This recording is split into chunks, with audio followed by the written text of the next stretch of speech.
ফিরহাদ হাকিমের মন্তব্য অত্যন্ত নিন্দনীয়। যারা মুসলিম হয়ে জন্মগ্রহণ করেননি তারা দুর্ভাগ্য নিয়ে জন্মগ্রহণ করেছেন। আল্লাহকে খুশি করার উপায় হলো ইসলামে ধর্মান্তরিত হওয়া। সেই মন্তব্য অত্যন্ত আপত্তিকর এবং বিভাজনকারী। এই ধরনের মন্তব্যে ধর্মীয় স্বাধীনতা এবং সাম্যের নীতি ক্ষুণ্ণ হয়। ফিরহাদ হাকিমের বিরুদ্ধে বিভাজনকারী মন্তব্য করার অভিযোগ তুললেন সুকান্ত মজুমদার। জানা গিয়েছে, গত ৩রা জুলাই বুধবার ধনধান্য অডিটোরিয়ামে একটি সভার আয়োজন করে অল ইন্ডিয়া কোরআনের আলো ফাউন্ডেশন। সেখানে ভাষণ দিতে ওঠেন ফিরহাদ হাকিম, আর সেই ভাষণের ভিডিও এখন সোশ্যাল মিডিয়ায় ভাইরাল। আজ তাক বাংলার হাতে উঠে আসে সেই ভিডিও পাওয়া গিয়েছে এসএসটিভি পাবলিক নামে একটি ইউটিউব হ্যান্ডেল থেকে। এই একই ভিডিও শেয়ার করেছেন বিজেপির কেন্দ্রীয় নেতা অমিত মালভিয়া, যদিও এই ভিডিও সত্যতা যাচাই করেনি আজ তাক বাংলা। আর সেই ভিডিওকে ধরে নিজের এক্স হ্যান্ডেলে এই বিষয়ে বিস্ফোরক মন্তব্য করেন কেন্দ্রীয় প্রতিমন্ত্রী তথা বিজেপির রাজ্য সভাপতি সুকান্ত মজুমদার। তিনি বলেন যে ফিরহাদ হাকিমের মন্তব্য অত্যন্ত নিন্দনীয়। যারা মুসলিম হয়ে জন্মগ্রহণ করেননি তারা দুর্ভাগ্য নিয়ে জন্মগ্রহণ করেছেন। আল্লাহকে খুশি করার উপায় হলো ইসলামে ধর্মান্তরিত হওয়া। সেই মন্তব্য অত্যন্ত আপত্তিকর এবং বিভাজনকারী। এই ধরনের মন্তব্যে ধর্মীয় স্বাধীনতা এবং সাম্যের নীতি ক্ষুণ্ণ হয়। আর এই মন্তব্যের পর চুপ করে থাকেননি কলকাতার মেয়র ফিরহাদ হাকিম। শনিবার টক টু মেয়র অনুষ্ঠানে প্রশ্ন করা হলে ফিরহাদ হাকিম বলেন যে কে অমিত মালভিয়া জানি না। আপনারা যদি মনে করেন আমি সাম্প্রদায়িক হতে পারি তাহলে আপনাদেরকে ধন্যবাদ। আপনার কি মনে হয় আমি সাম্প্রদায়িক হতে পারি, হ্যাঁ কি না? আমি আমার ধর্মকে মানি, দুর্গা পুজো করি, কালী পুজো করি। যারা মূর্খ তারা আমাকে সাম্প্রদায়িক বলে। কি বলছেন ফিরহাদ হাকিম, শোনাবো। আমি বিজেপির কোন শুনুন কে অমিত মালব্য জানি না।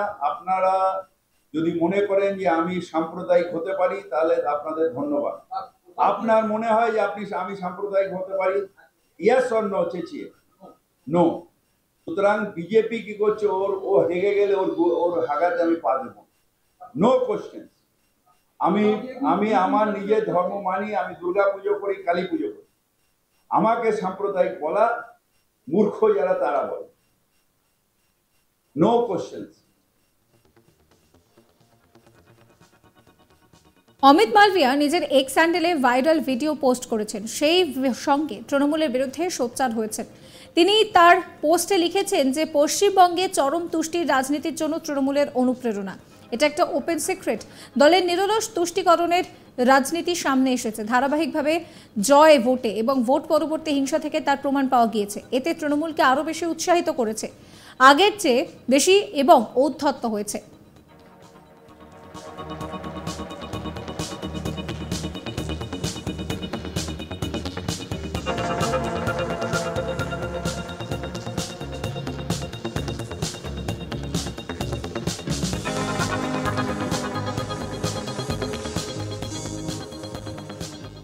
এবার আপনাদের ভাইরাল হওয়া সেই ভিডিও দেখাবো, যদিও ভিডিও সত্যতা যাচাই করেনি আজ তাক বাংলা।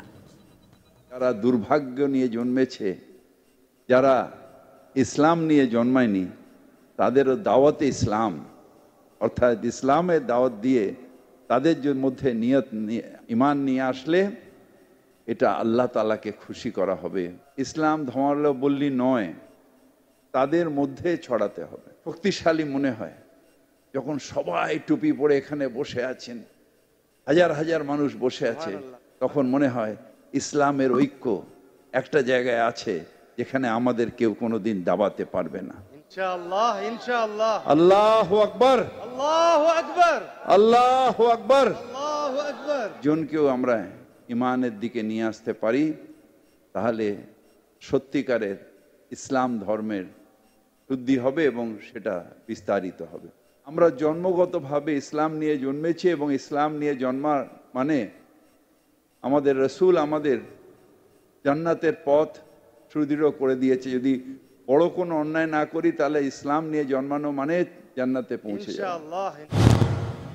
আজকে এই একটা বিশাল সমাবেশ এখানে করেছেন, সুদূর মালয়েশিয়া থেকে এখানে আসছেন তেলাওয়াত করতে শিশু, আর অনেকে তেলাওয়াত করবেন। ভাই, এটা কোনো উপকার নয়। তেলাওয়াত যত শুনবেন আত্মা তত শুদ্ধ হবে। তেলাওয়াত যেখানে হবে আল্লাহর রহমত সেখানে নেমে আসে। অর্থাৎ এখানে তেলাওয়াত হওয়া মানে এর কাছাকাছি পুরো কলকাতায় আল্লাহর রহমত আসুক, এই সুবহানাল্লাহ, দোয়া করি। সুবহানাল্লাহ। আমাদের অত্যন্ত যদি সময় থাকতো বসে আরো তেলাওয়াত শোনা যেত। একটা শিশু এত সুন্দর তেলাওয়াত করলেন, আমি সত্যি সত্যি ধন্য এবং বিস্মিত হয়ে গেছি। আমরা বিশ্বাস করি শুধু সেই আল্লাহ তাআলার উপরে, এবং সেই আল্লাহ তাআলা তার রহমত দিয়ে আমাদের ইহকাল পরকাল দুটা তার রহমত বর্ষিত করুক, এই দোয়া আপনাদের আমি করি।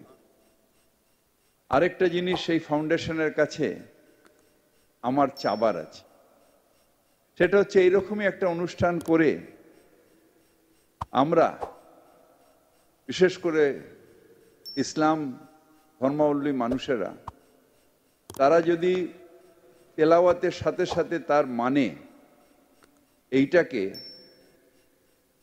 যারা ইসলাম ধর্মাবলম্বী নয় তাদের মধ্যে ছড়াতে হবে।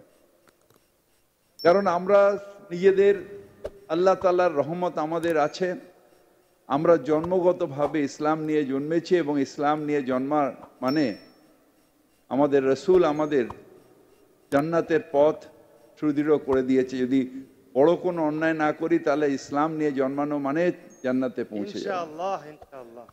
কিন্তু যাদের সেই আল্লাহ সেই রহমত যাদের দেননি, তারা যদি তেলাওয়াত এবং কোরআন শরীফের মানে যদি বুঝতে পারেন এবং একজনকেও যদি আমরা ঈমান দিতে পারি, তাহলে আমাদের জান্নাতের পথ একেবারে সুদৃঢ় হয়ে যাবে। আমরা নিজেরা মুসলিম ঘরে জন্মেছি, মুসলমান ঘরে বড় হয়েছি, আমাদের নামাজ আদব কায়দা সব আমাদের বেশিরভাগই মানুষের জানা।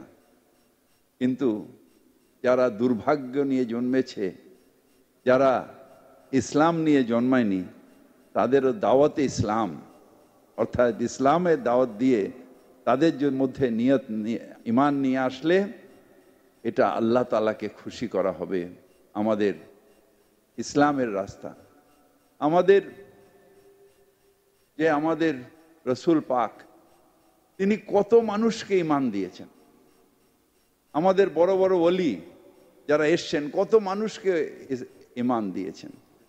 আমাদের ব্যবহার, আমাদের জীবনযাপন, আমাদের কোরআন শরীফের মানের মধ্যে দিয়ে রাখা এবং আমাদের তার জীবনটাকে বাণীটাকে চারিদিকে। সাবস্ক্রাইব করবেন আজ তাক বাংলার ইউটিউব চ্যানেলকে, ফলো করবেন হোয়াটসঅ্যাপ চ্যানেলও।